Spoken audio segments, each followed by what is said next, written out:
Welcome to Musings and Modalities. I'm your host, Tristen Stawicki. Think of me as your pragmatic shaman bestie. Join in with other high-vibe, lovely people as I unravel spiritual ideas to help create change and growth in your life. I cover a variety of spiritual topics, sharing knowledge to meet you wherever you are in your journey. As a shaman, astrologer, and human design reader, I help you understand how to make informed decisions and incorporate different modalities using discernment and your own intuition. Today, you will gain powerful shamanic healing tools you can use to incorporate spiritual practices in non-traditional ways. Whether you're just beginning or need a knowledgeable best friend with the next phase of your journey, I'm here to help. Stay tuned. Musings and Modalities starts now.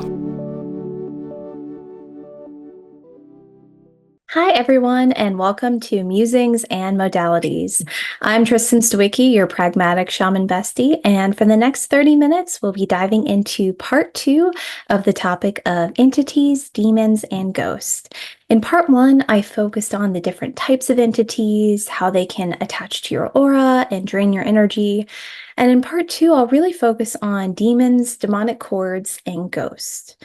And I want to quickly recap episode 1, where we talked about entities for the vast majority of the time, right? There's a ton to cover about them. And entities, or an entity, is defined as a being with a distinct and independent existence, right? And I really hope, once again, that kind of demystifies and remove any fear you could have around these types of terms. And we also talked about, there being 3 different types of entities. So I covered satanic, Luciferian, and Black Ray. And satanic entities really feed on and create big feelings like rage and destruction. Luciferian entities are much more subtle, and there are those slight shifts that happen, and they frequently attach to spiritual books and teachers, and kind of really can hold back those on a spiritual path. Black ray entities really work through the mind and can create negative thoughts that are all-encompassing and can really suppress your energetic vibration. Regardless of the type of entity, they can cause both physical and emotional discomfort. I do want to call out, as I did in our previous episode, that discomfort can be a helpful teacher as we shift out of things that are no longer aligned for us. But of course, we don't want that in our energy all the time. So shifting from our recap on entities, let's talk about demons and demonic energy. If we think about the shadow, and we think about the duality of having the light and the shadow and the balance that nature has, demons are really the shadow that we have to angelic energy, right? And to the light.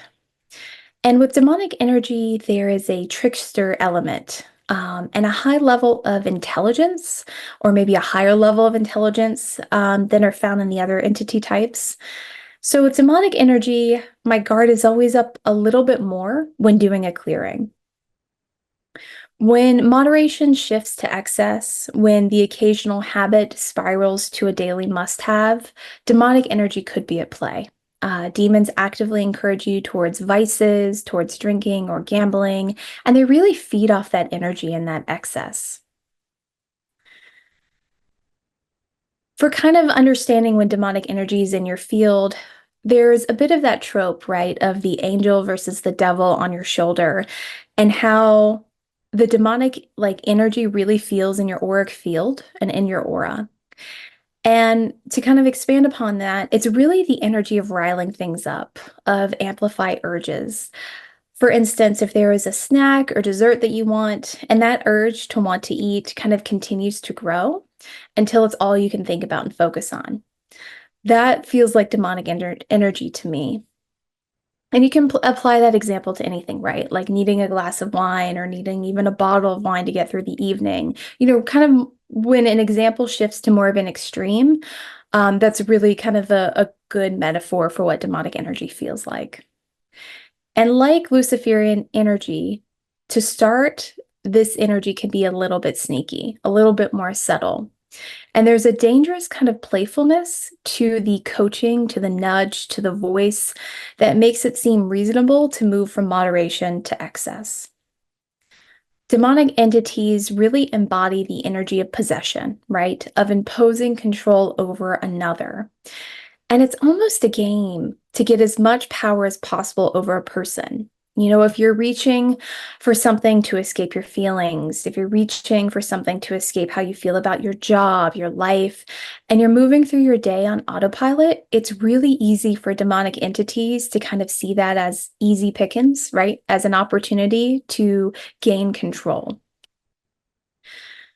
So, a demonic entity is really a demon in your energetic field. A demonic cord is a physical cord, even if you can't like see it, but a kind of cord that attaches to your aura and allows a demon to feed on your field. They could be in your field or being close to your field, that doesn't matter as much. They're in your vicinity, of course. And these types of cords are pretty nasty and gnarly. When I kind of see them in my third eye, they're not cute by any means. Like they're pretty strong. They're pretty substantial, honestly. And you can really see that the shift from moderation to excess is a lot easier with something like that being in your field. There's really a darkness and a heaviness to this energy, and it often feels like a really big physical release when it's extracted. And out of all of the kind of entities we talked about, this when extracting a demon or a demonic cord, there's the biggest kind of visible release in a person. So as I'm watching clients, as things are kind of pulled off of them, I can see their shoulders kind of come up, and kind of I can see kind of physically the weight lifted off of them. It can also feel like a film has been lifted, especially over the eyes or the third eye. That's a really common occurrence. With demonic cords, it's not uncommon to experience physical discomfort or to favor even where the cord is attached. Like if you find yourself reaching for your hip or your shoulder or your arm and you're like, I didn't hurt it in any way. I didn't, I don't see a bruise. Like you're kind of just checking. You're like, oh man, did I bump into something? But you just kind of keep going back to it. It could mean that a demonic cord is kind of is present. And when demonic cords are cut, there can feel like a little bit of energetic whiplash as they're released.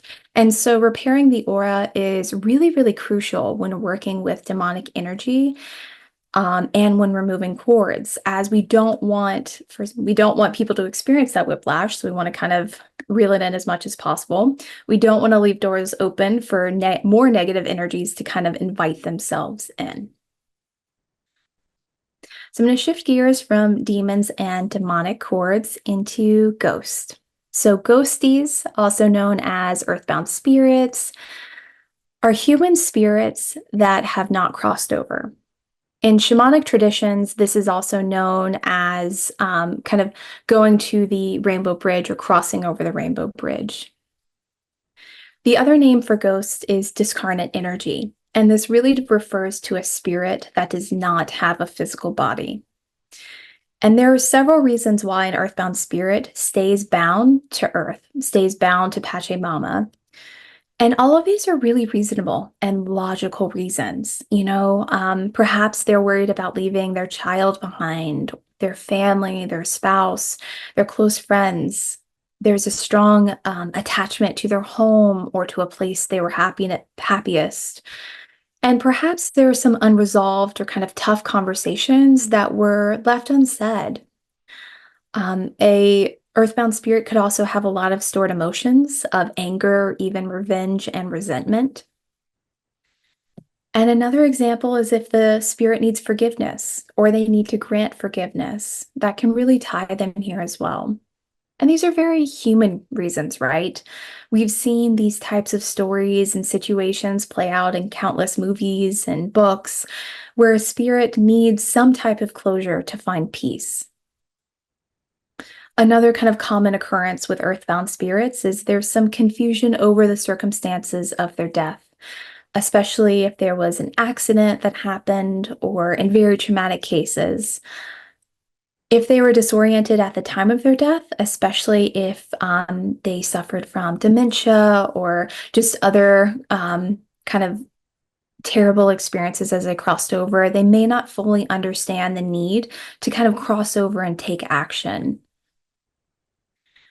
This is a very different experience from the divine experience of dying and passing on.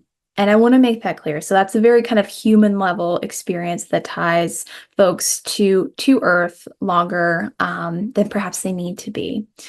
And the divine experience really sees kind of the journey of a life and the conclusion of this life. And if they aren't at immediate peace with this lifetime, very quickly they come to peace on their own. And they can move into a deep state of reflection to think about what they've accomplished, to think about perhaps what they would change, in their next iteration of coming back to Earth. But ultimately, they were ready to go over the Rainbow Bridge to recover and to share their time on Earth with their soul family, right? And they know that this was not an ending, but a milestone in their overall soul's journey to enlightenment, to the highest form of peace and of stillness. When I am moving spirits on, there's such a deep respect, and it's a deeply kind of moving experience. And ultimately, there is an inherent element of mediumship in shamanism and walking the shadow and the light. And so when there is a spirit in an auric field or in a home, my first goal, of course, is to treat them with the utmost respect and courtesy. I want to connect with them and I want to see if they're ready to move on. And if they're not ready to move on, which sometimes happens, sometimes they are, sometimes they aren't, I would say 60-40, it really depends. I speak with them about kind of crossing over, about kind of what's on the other side of the Rainbow Bridge. And I try to remove their worries about kind of this change that's happening. Some common concerns that they have are not being able to help their loved ones. So I talk with them about how they will be able to connect with their loved one's guide team and offer assistance that's aligned with their loved one's journey and actually be even more helpful, in having that connection to them. And really, my focus in the communication is to listen to their messages, um, lightly kind of reason with them, and help alleviate their fears. I try not to pry into what their life was, how they died, or really connect with them beyond helping them move on. I don't really feel that's my place unless there's something holding them here that is pertinent to that. Otherwise, I really want to respect where they are in the journey and help them, in this brief phase of moving on. If the spirit is a loved one of my client, it could be a case where there's a spirit in the field that was just, for lack of a better term, kind of a hitchhiker, right? Maybe the client visited a cemetery or visited a place and the spirit, just kind of attached to them. I'm going to treat that differently than if the spirit is the loved one of my client and if my client actually knew them. And, I kind of add in sharing messages between the client and the earthbound spirit. I really want to make sure that the client is okay and that the earthbound spirit is okay with moving on.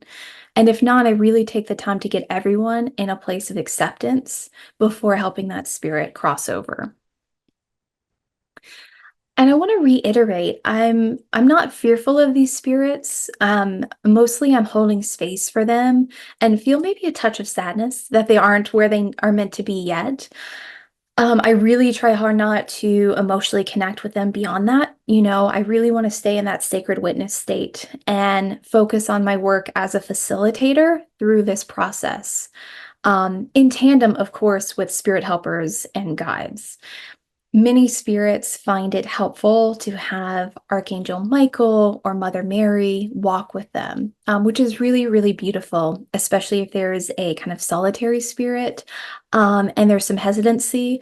I want to check in with them on who might be helpful, what kind of guide or perhaps a religious figure or an archangel they feel comfortable with having, kind of not allowing them to walk alone if they don't feel called to. That's especially the case if a spirit is a child, right? And I want to take some extra care with spirits that are children. I ask them perhaps what stuffed animal or toy would help them. I love to bring in Mother Mary for them just because she's such a gentle, kind of soothing presence. And I really work with them to kind of ease their fear and worries about crossing over. Okay, so we've talked about demons, demonic cords, and earthbound spirits. And in both part one and today's part two, I haven't yet addressed kind of the extreme cases, right? I've really spent time explaining I don't want you to kind of have fear about these kind of types of negative energies. I don't want you to kind of um, have anything but awareness, really, and a deep reflection. And that's because kind of the focus was on the run-of-the-mill, everyday entities, demons, and ghosts. And I wanted to focus on kind of demystifying and removing any preconceived notions you had about these topics. Like with anything, though, there are very extreme cases where the energy shifts from mischievous or annoying to actually evil, actually extremely harmful and dangerous energy. And I do not recommend engaging or messing with this energy at all. I recommend immediately calling in a specialist to remove it. Or if they are attached to an item, get that book, get that necklace kind of out of your house. Um, the reason I recommend that is just because the damage and detriment they can cause to both your life, your health, and other things just isn't worth kind of any learnings you could get from them. Anything like that is just something that needs to be completely removed and extracted and have the home or, your field, whatever it is, immediately repaired. And there's probably extra work to do if something of that nature is kind of attached to you or your space, and perhaps put in some shields or some extra things to really keep you protected. For items, I do want to call out, for things like you get at an antique store that maybe have some kind of a spirit in it, or perhaps some light kind of entities, meaning there's like one or two, that's pretty common, right? That is not what I'm talking about here. I'm talking about like truly evil, like you can feel the negativity from a necklace. You don't even want it in your house or you can't stand to touch it, like something really extreme. It's not worth it to try to extract the entities or energy from that item, as it will always be tainted. There's nothing that you could bring it back to like neutral or even better. And again, this is like a very extreme example. I would say less than 10% of cases is like what I'm speaking to here. In part one, I also spoke about where negative entities like to hang out. So those are places with large crowds, historical sites, places with spooky energy, right? Cemeteries, some of my favorite places to hang out, honestly. And demons and ghosts can, of course, be found in those places as well.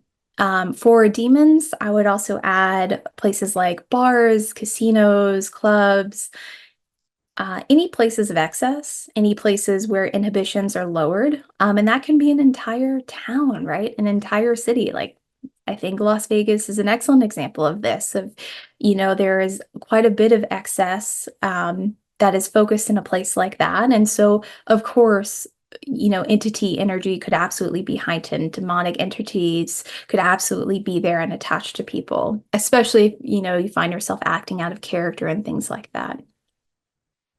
Earthbound spirits, ghosts, can be anywhere, right? Restaurants, on a street corner, your laundry room, like in your home. And again, I don't say that to create any fear. It's just to kind of like, we have a lot of trees everywhere, hopefully, or you have plants, or you have different things that are pretty like an everyday common occurrence. And earthbound spirits are pretty common. For removal, especially for demonic entities, I recommend working with a shaman. I also recommend working with a shaman for ghosts as well, especially if they are in your home or your energetic field. And the reason why I want to call out shamans specifically and working with them is because you want to have the ability to check your past life connections. And you want to have someone that can do the deep work that's necessary to close down karmic connections. Someone that's able to walk in altered states of consciousness and to see the message behind the message. Though it is extremely cool to talk to earthbound spirits and to be able to talk to entities and things like that, we really want to make sure that we're seeing kind of the core of why this is happening. We want to get to the root. How can we get the story to shift? What work needs to be done? And so that's digging deep, right? So if an entity or several entities have attached to you and you find yourself stuck in the same cycles, or you find yourself like experiencing the same thing, even though you've moved, you've changed homes, you know what I mean? Like everything has changed in your life, and yet still there's just, you're on repeat in a few different ways. We want to get to the core of why that's happening. And so often people are looking for a quick fix, right? How can I banish this energy? They'll just want to be like, "Be gone, demon," right? And just yell it into the ether, and as though that will extract them. It won't. That's not how it works. And that really skips over the most important piece, which is, what can you learn from this? Why is this happening? What circumstances have provided an opportunities for these types of energies to thrive? And if you just move to banish something, it's just going to show up again and again. And maybe not the same one, right? The same one should not show up again if you're working with someone that actually knows how to extract them and contain them. But it could be kind of the same form, kind of same energy, different demon kind of vibe. And that's really what I want you to avoid, as it just slows down your growth and really amps up your frustration. So for my BFFs only tip, I wanted to chat a little bit about animal spirits. And animal spirits are not just our pets that have passed on, but also wild animals that have yet to cross over. And there are a few different categories here that will need a much deeper dive, so I'm likely going to do a full episode on animals in the future. I do have wild animals that come to me for help crossing over. It is not nearly as common as human spirits. And really, I just focus on connecting them to the Rainbow Bridge, and perhaps calling an archangel like Archangel Ariel, and just kind of sending them on their way with Reiki. There's not really communication further that needs to happen, unless they have a specific message for me. For pets, at times they may choose to stay intentionally and choose to remain with their human companion and wait to kind of cross over the Rainbow Bridge. And other times they may remain for a few days and then need help crossing over. With spirits that are both human and animal, that are on the kind of earthbound plane or earth plane, and those that have fully crossed over, the communication doesn't lessen at all. Like they can still kind of speak to you, send signals and signs. Often I think it's a little bit easier if they have crossed over, because they're able to work with your guide team.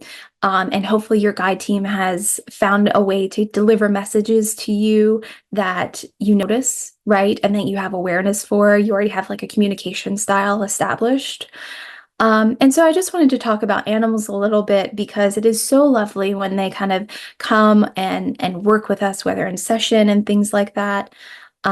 And for the most part, they know where to go, and they know where to cross over. But they also can choose to stay, and we honor that if they want to kind of remain with their human companion until their human companion moves on as well.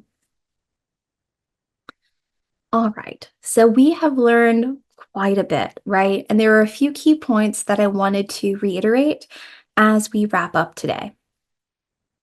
The first one is people, homes, and physical items. Those are like books and furniture and jewelry. They can have entities and demons and ghosts attached to them, right?